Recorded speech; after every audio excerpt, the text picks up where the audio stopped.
Hello and welcome back to Pepped Up by Paintings and this second video about Henri Rousseau's Surprised. Now, in the first video, I was saying that one of the qualities of this work is that you don't actually need to know anything to get it. It is a work that speaks directly to the viewer. And in that, it was absolutely bang on point for the exhibition of 1891. It was exhibited first in the Salon des Indépendants in Paris in 1891. At this time, at the end of the 19th century, authenticity was key. That was the buzzword in art. And authenticity meant that it was artwork that kind of got to some kind of higher truth. And so therefore, arts from places such as Africa and South America, so-called primitive places, was lauded because it was felt that the artists were sort of untouched by the issues and the vagaries of modern life, and had a sort of clearer path to this higher truth. Also, in 1891, one of the fashions was very much to paint subjects that were sort of wild, so wild animals, exotic locations, anything that was inspired by the French colonial explorers. So you would imagine that Henri Rousseau's Surprised would have been celebrated. Rousseau being an untrained, in very many respects, a completely naive artist, and the subject matter being a tiger stalking prey in a jungle. No. In fact, Surprised was universally panned, and not only was Surprised universally panned, Rousseau himself was laughed at a lot.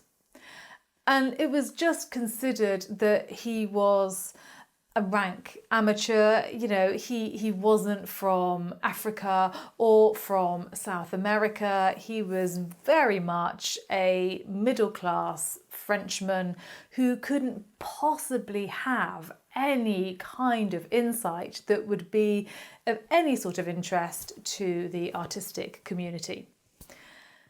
But despite the ridicule that came from all over the place, from the public, from the press, one particularly nasty art journalist, art critic, wrote that it seemed that Henri Rousseau painted with his feet whilst blindfolded. Despite all of this, he kept, by the way, all of his press clippings. He continued. He just carried on. He retired early from his job as a tax collector. In fact, amongst the artistic communities, he was known as le douanier. They were even mocking him in that. Douanier, in fact, meant customs officer. He didn't, in fact, attain the level of officer. So he retired early to devote himself to his art. And he did become known in artistic circles, although probably not for the right reasons in many respects. There is a very, very famous dinner party that was thrown for Rousseau by Picasso. So Picasso at this stage, this was in 1908, so Picasso was at the beginning of his career, and Rousseau was at the end of his career. Rousseau at this point was in his 60s. In fact, he died in 1910.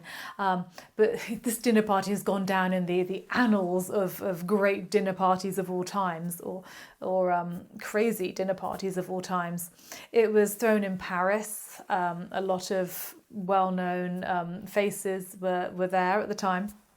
And it got so out of hand. Everyone was completely blotto, I'd like to say by the end, but I think it's probably only halfway through. Someone fell into the cake that had been made for Rousseau. Rousseau himself stood on a table and did a rousing rendition of Aïe aïe aïe, j'ai mal aux dents, which translates as oh, oh, oh, I've got a terrible toothache. You can imagine the reaction to that. And then to cap it all, Picasso presented Rousseau with a great big cardboard medal.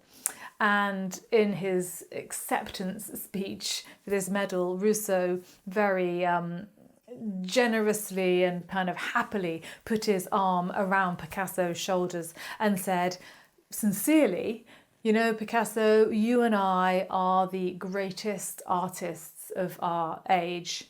You in the Egyptian style and me or I in the modern style.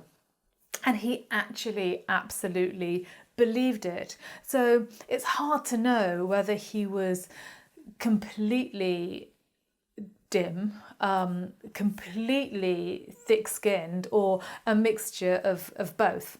But what I would say is that actually at the end of the day, Rousseau gets the last laugh.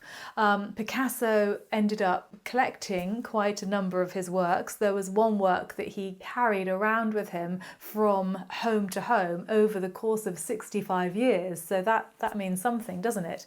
Rousseau is also now exhibited in the National Gallery amongst the greats, Seurat and Monet and so on. And if you go to Charing Cross Tube Station in London, guess what you'll find? You'll find on one of the platforms a rather large mural of parts of Surprised. It's a bit with the lion? Tiger. So who gets the last laugh, huh? I think it's Rousseau. So on that note, I will say goodbye and I will see you again very soon. Bye.